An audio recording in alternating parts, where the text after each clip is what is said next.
Hello, welcome to my video. Tonight I wanted to share a few things. A reading update because some things have changed regarding the autumnal books that I've been reading and what I want to read and all that. So I'll tell you about that. I went to the Dollar Tree and spent $5 and got 4 books, and I wanted to share those with you.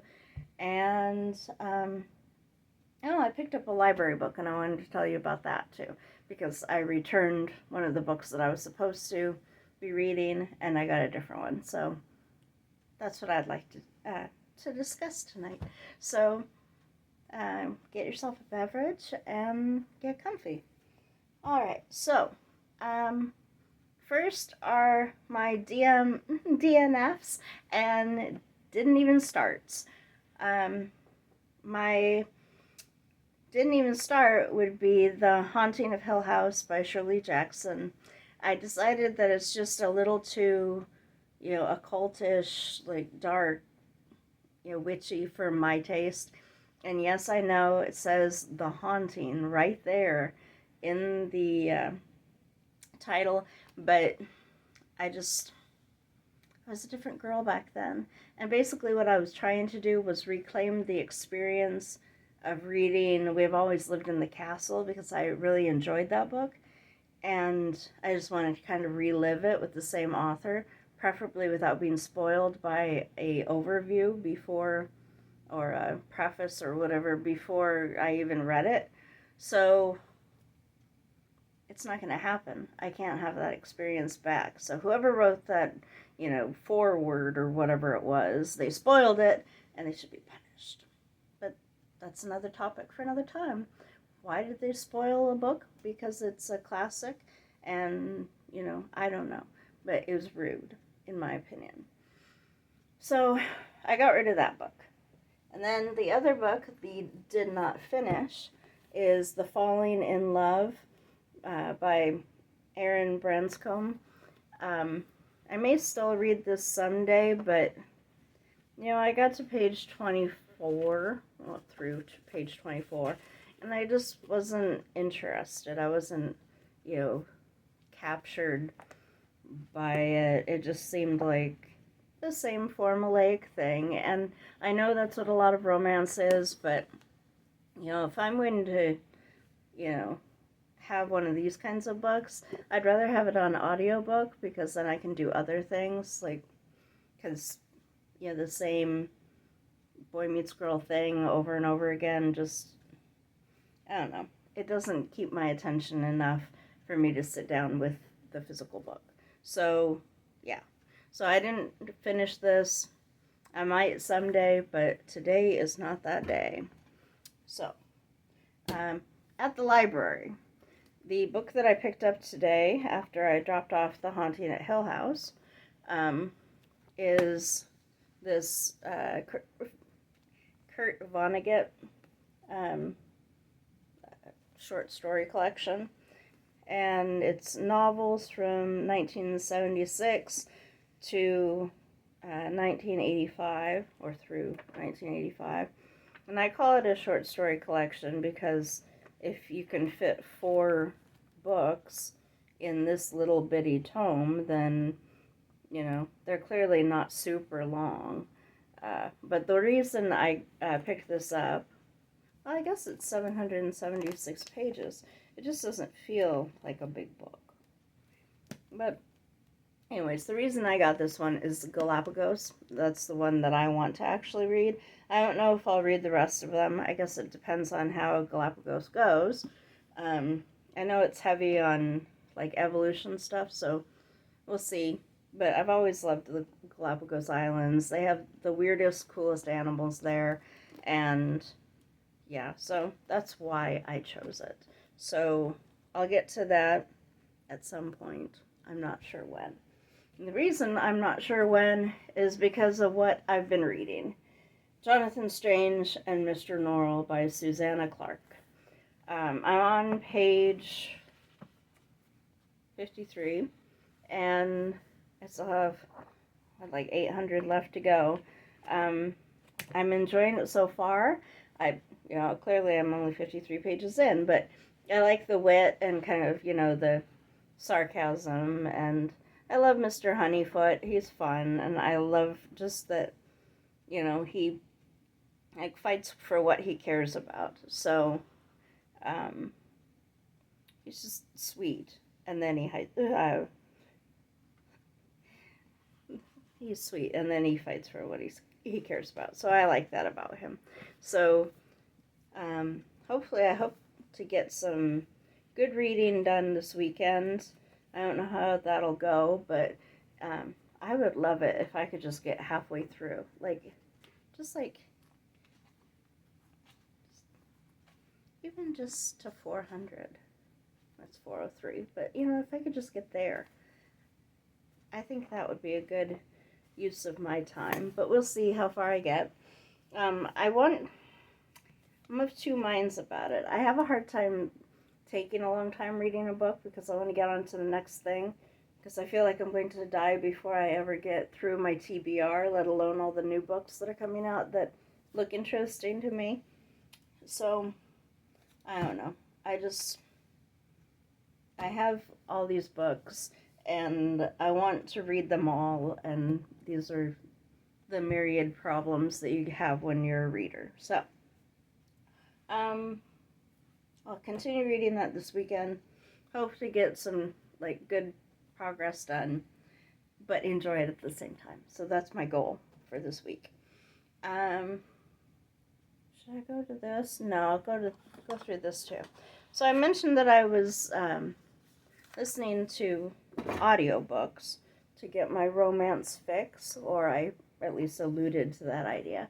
So I wanted to tell you the 4 that I've read or listened to in the past week and a half or so, and maybe one of these will strike your fancy, maybe not, but I enjoyed them. So the first was Canine Protector by Julie Miller. I don't have pictures or anything of these books, so you have to look them up. But it was good. It was a woman, and she has a service dog, and she's training him, but he gets bored easily, so he's hard to train. And he already flunked out of a police canine program, so now he's a service dog. So I don't know, it was cute. I don't want to tell you too much about it.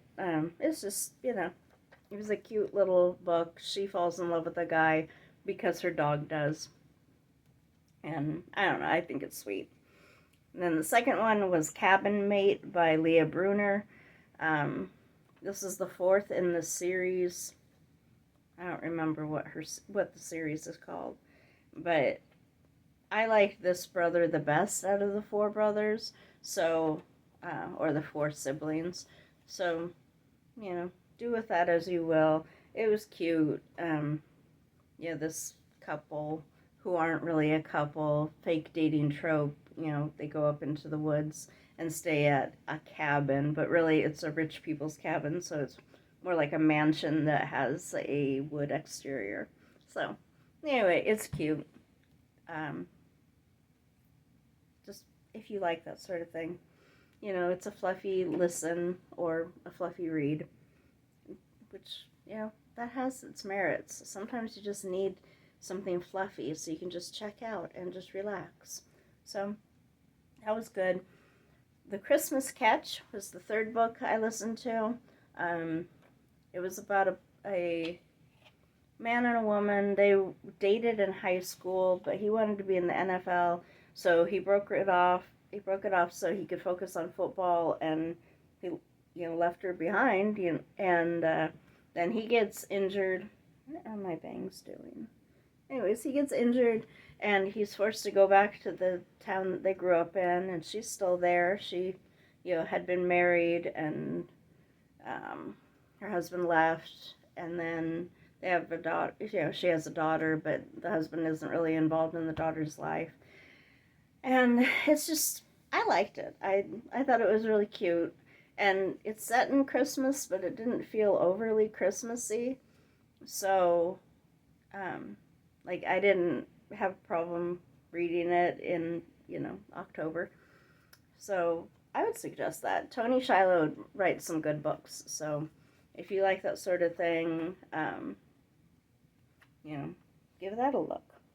And the fourth one, the last one that I just finished this morning at 5 a.m. because I couldn't sleep, it's called The Masterpiece by Francine Rivers. And it was just so good. It's kind of long, but on audiobook, I don't feel like that matters as much because you're doing other things and they're just telling you the story. But it was just so good. It's this famous artist. He needs an assistant, and he hates everyone, and he's just really broken. He had a bad childhood, and look at trigger warnings if you're sensitive to like child abuse type things. But I mean, all of us should be sensitive to that to some extent. But if it's a trigger for you, definitely look that up. But anyways, he grew up in a rough neighborhood, had a rough life, never knew his father, bad things, and he needs an assistant because he's an artist and he doesn't want to deal with the minutia of life. He just wants to do his art. So he gets a series of temps, from a temp agency to come and help him, but none of them stick. He gets rid of them all within a week. And then he meets this girl, and there's just something about her that he connects with, but he's fighting against her because he has a lot of attachment issues and stuff from his childhood. And she's really broken too because of other things. She was in a domestic violence type of situation, not physical abuse, but like all the emotional stuff. So he really likes her, but she's very sensitive to things like that. Like she doesn't like raised voices. She doesn't like him getting too close to her or trying to touch her or anything like that. So she's very guarded, and it's just a story of two people finding love, two really broken people finding love. And I really liked it. So that was The Masterpiece by Francine Waters. And that catches you up to what I've been reading and listening to this week. I've got the best job. They actually let me read my book at work. As long as I, do my job. Answer the phones and reply to emails and stuff. They let me. It's like, it's just the best. It's actually a prayer answered. I wanted a job where I could read my book, drink coffee, make sarcastic comments, and they let me do all of that. Anyway, it's good. I need more hours, but it's good. Anyway, so the final thing in my video are the 4 books that I got from the Dollar Tree. So I spent $5 and got 4 books. Well, $5 plus tax, but what are you going to do? It's a taxing world. So, I don't know anything about these books. I just thought they looked interesting, and, I like keeping books. See, this is one of those things, the whole 2020, all the drama and everything, the libraries being closed, and you couldn't go to a real store, and just, the world was going to crap back then.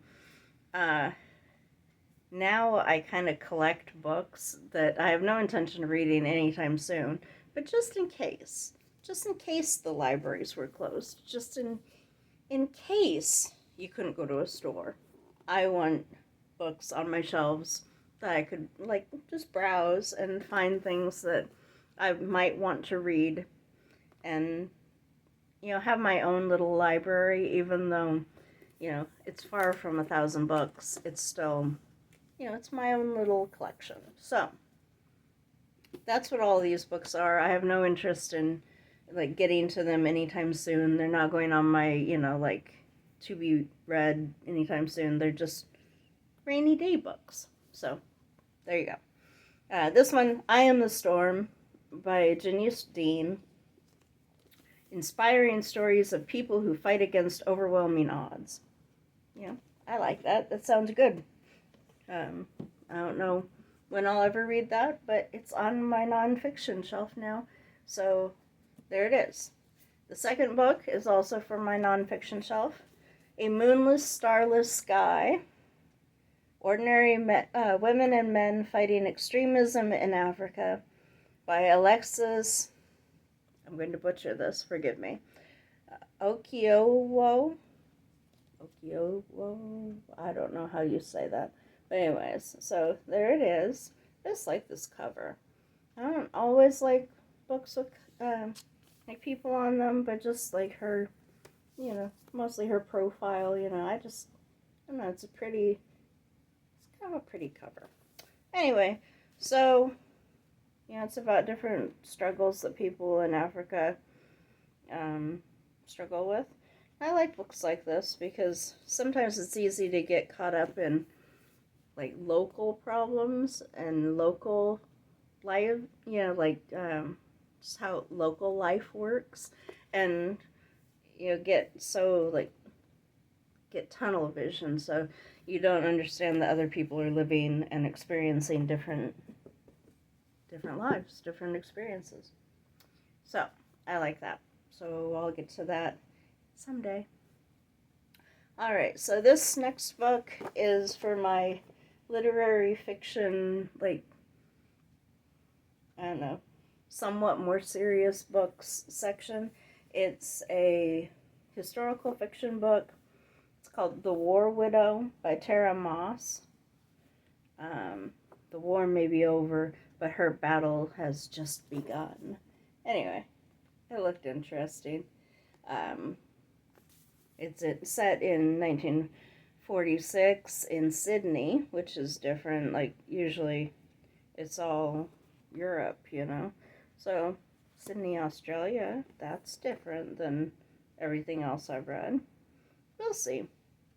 We will see. But it looks like mystery, detective, women sleuths. So we'll see. I've said that a lot. We'll see. Yeah. We'll see if I can stop saying we'll see. Uh-oh. Don't fall over. The fourth and final book is just kind of, I don't know. I don't know if I'll ever actually read this book, but it seems like one of those ones, like if you're just interested in, other people's drama, which I usually avoid, but, you're just kind of in that, you want to, be in the middle of somebody else's, troubles or something. I don't know. That kind of mood. This one is called The Mothers by Genevieve Gannon. It says, what if the baby you gave birth to belonged to someone else? And it's about like IVF, and I think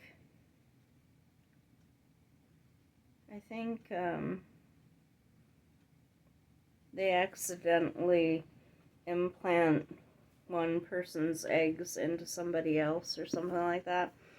Anyway, it just seems dramatic, and someday if I want a soap opera, I will read that book. But until that day, it can sit on my rainy day shelf with the rest of my nonsense. So, there. That's all put away. Gone a little longer than usual, I think. But I'm glad that I was able to share all these things with you. Thank you for watching. If you've gotten this far, comment below whatever you're reading. And, yeah, have a good night.